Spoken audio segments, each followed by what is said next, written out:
तर रामराम मंडळी, बिग बॉस मराठी सीझन 5च्या घरात 7व्या आठवड्याचा कॅप्टन कोण होणार यासाठी जादू हिरा मिळवण्याचा टास्क स्पर्धकांना देण्यात आला होता.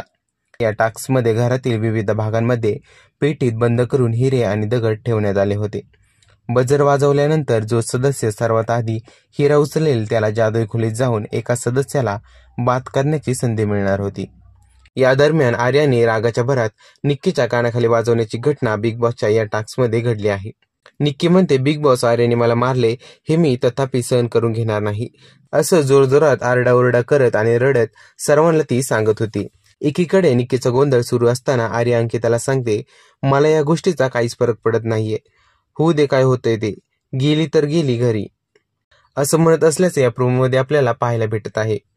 बिग बॉस या प्रकरणी आर्यावर कोणती कठोर कारवाई करणार आहेत, तसेच आर्याला या प्रकरणात काय शिक्षा होणार याकडे सर्वांचे लक्ष लागलेले आहे. याशिवाय निक्कीने एकतर आर्याला बाहेर काढा नाहीतर मी बाहेर जाते अशी भूमिका घेतलेली पाहायला भेटत आहे.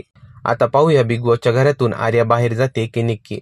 तुम्हाला काय वाटतं, आर्याने हे केलेलं कृत्य तुम्हाला आवडले का? तुम्हाला काय वाटतं, बिग बॉस आता घराच्या बाहेर कोणाला काढणार ते कमेंट करून नक्की सांगा.